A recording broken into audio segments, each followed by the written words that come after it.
आइए हम लोग फिजिक्स की बात करेंगे।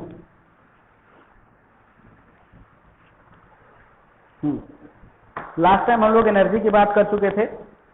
आज हम लोग बात करेंगे स्टूडेंट, आज हम लोग बात करेंगे काइनेटिक एनर्जी के बारे में। काइनेटिक एनर्जी के बारे में बात करेंगे स्टूडेंट। देखो मैकेनिकल एनर्जी की अगर मैं बात करूंगा, थोड़ा सा ये ध्यान देंगे, मैकेनिकल एनर्जी की अगर मैं बात करूं स्टूडेंट तो ये दो तरीके की होती है। मैकेनिकल एनर्जी स्टूडेंट दो तरीके की होती है, जिसमें आपका एक आता है काइनेटिक एनर्जी, काइनेटिक एनर्जी होता है, और दूसरा होता है आपका पोटेंशियल एनर्जी।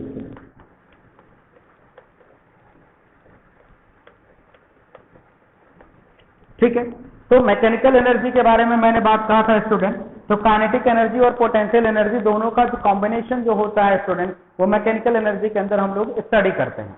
तो फर्स्ट ऑफ ऑल हम लोग काइनेटिक एनर्जी की बात कर लेते हैं कि एक्चुअली काइनेटिक एनर्जी क्या होता है, and later on we will discuss over there this potential energy as well. तो पहली बात हम लोग करेंगे कि काइनेटिक एनर्जी होता क्या है।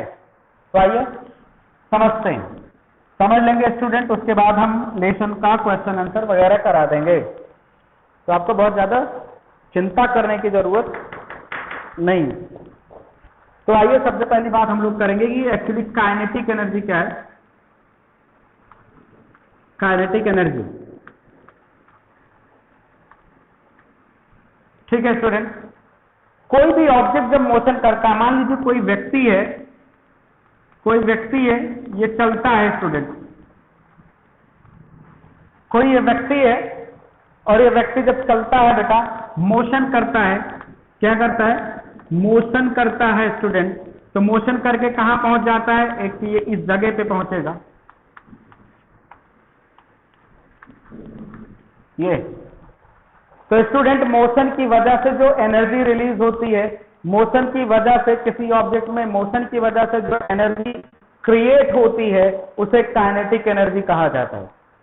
सिंपल डेफिनेशन की अगर मैं बात करूंगा काइनेटिक एनर्जी में, एनर्जी ड्यू टू मोशन, सीधा लिखेंगे एनर्जी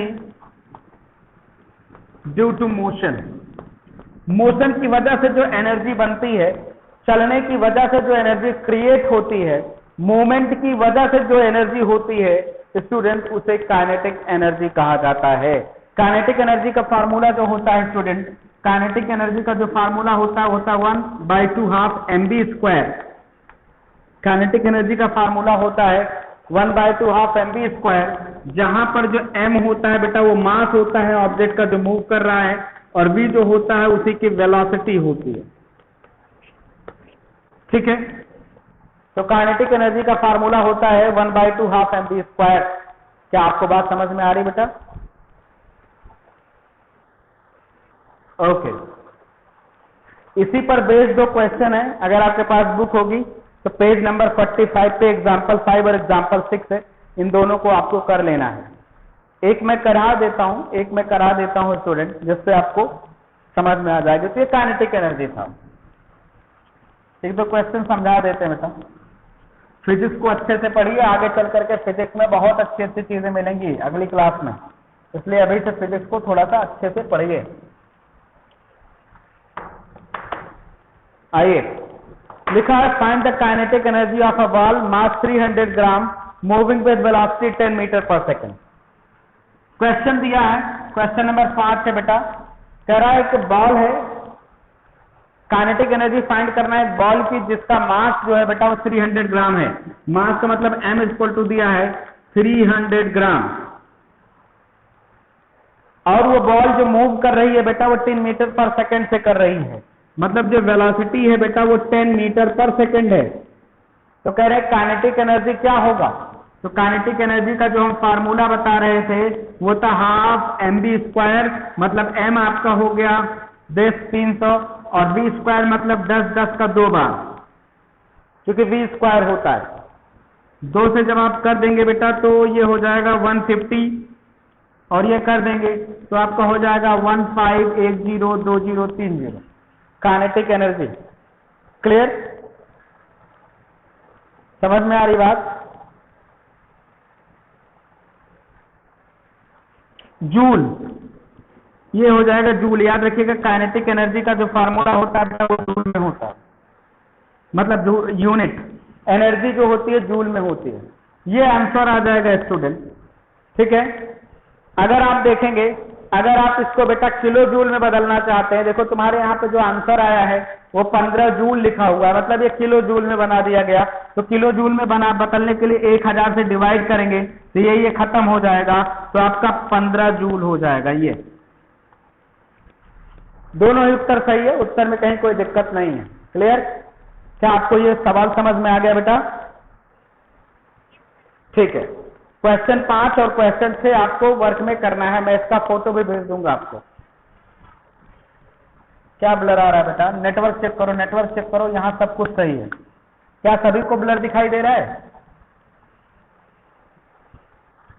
हाँ, तो इसका मतलब है जिसको ब्लर दिखाई दे रहा है उसका नेटवर्क दिक्कत है।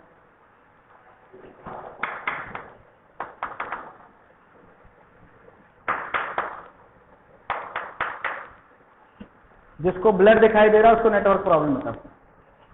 आइए अगली हेडिंग डालेंगे हम लोग, क्वेश्चन नंबर 5 और 6 कर लेंगे। अगला हेडिंग डालेंगे हम लोग पोटेंशियल एनर्जी बेटा।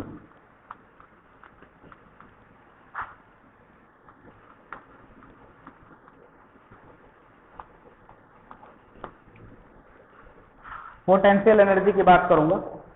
दो चीजें यहां पे ध्यान देना है बेटा। काइनेटिक एनर्जी में चलने की वजह से एनर्जी थी, पोटेंशियल एनर्जी में रुकने की वजह से होगा। काइनेटिक एनर्जी में मैंने कहा था एनर्जी ड्यू टू मोशन, और यहां पे जो एनर्जी होगा ड्यू टू स्टेशनरी प्लेस, मतलब एक तरीके से रुका हुआ बॉडी है। समझ में आ रहा है?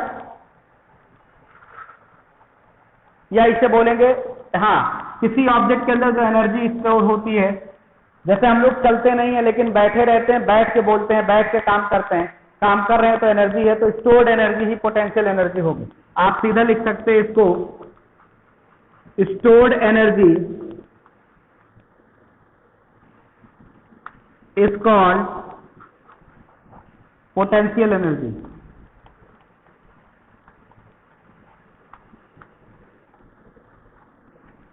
Stored energy is called potential energy. Potential energy का फार्मूला होता है mgh। पोटेंशियल एनर्जी का फार्मूला होता है mgh, जहां पे बेटा m इज इक्वल टू जो होता है वो मास होता है, g जो होता है वो ग्रेविटी होती है, और h जो होता है, मान लीजिए h ऊंचाई पर कोई ऑब्जेक्ट रखा है, h मतलब height of object, height of object, ये पोटेंशियल एनर्जी है बेटा। क्या ये बात समझ में आ रही है?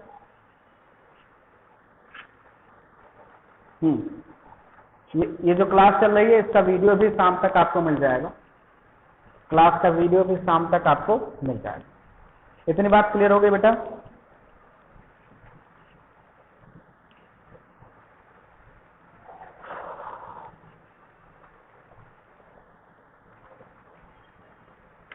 ठीक है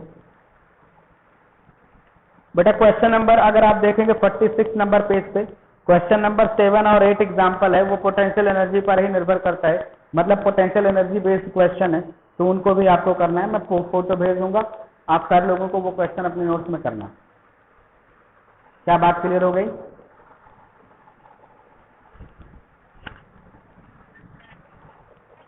हाँ बेटा, तो पोटेंशियल एनर्जी और काइनेटिक एनर्जी के बारे में डिस्कशन आप लगातार करते रहिए बेटा। फिर हम लोग अगली क्लास में मिलेंगे कल, ठीक है?